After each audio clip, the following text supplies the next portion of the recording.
The next title we're looking at is Raid on Bungeling Bay. Let's go back just a minute and take a look at that title screen. We see this is another Hudson Soft game, also a port of a Broderbund game, just like Lode Runner. But what's that? That is correct. This is the first game from Will Wright. Will Wright, game designer, entrepreneur, enfant terrible. So we go into this game with perhaps slightly higher expectations. Does it disappoint? Well, no, not entirely. Raid on Bungeling Bay is a warfare game. You control a helicopter whose job is to destroy factories. Your base of operations is an aircraft carrier out in the sea. Your object is to fly out to the islands and drop bombs on the factories. Along the way, you'll encounter boats with machine guns, surface-to-air missiles, and enemy jet fighter planes. Out of all the enemies, it's the jet fighters that cause you the most trouble. The controls might take a little getting used to. Left or right on the D-pad will rotate your helicopter, up will accelerate, and down will decelerate. Throughout the game you might occasionally find yourself using the D-pad in a more conventional fashion, and you'll have to remind yourself of how the control scheme works. This game doesn't seem that difficult at first, but once the jet fighters get alerted and start constantly attacking you, it actually gets quite difficult and a little frustrating at times. Probably the best approach to this game is to fly in cautiously, try to avoid being seen by the enemy patrols and radar.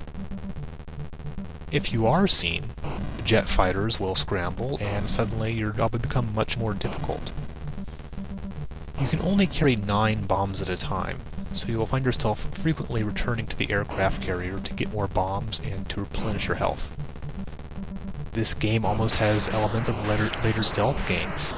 The easiest way to get through it is to avoid being seen by the enemies. If the alarm is sounded, you're in trouble. Occasionally the enemies will turn the table on you and start attacking the aircraft carrier. Now one thing you might be thinking is, isn't this game a bit violent for the Famicom? I mean, it's one thing to fight with animals, gorillas, aliens, that sort of thing, but by flying a helicopter over cities and dropping bombs, I mean, you're actually probably killing quite a few innocent civilians. Well, according to Broderbund, no, that's actually not what's happening. In fact, you're on a different planet and you're battling an evil alien empire called the Bungeling Empire.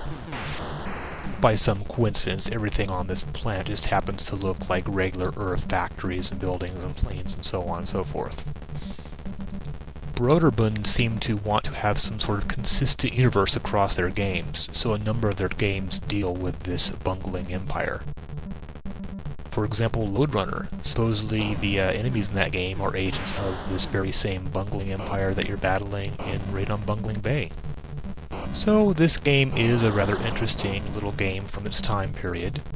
Once you get into it, it's actually kind of enjoyable to play. Now this game apparently originally came with a level editor. It was actually this level editor that Will Wright was fooling around with and realized, building stuff is a lot of fun. Maybe I could do an entire game based around building cities. So if nothing else, fool around with the level editor. Maybe you yourself will also get a gazillion dollar idea.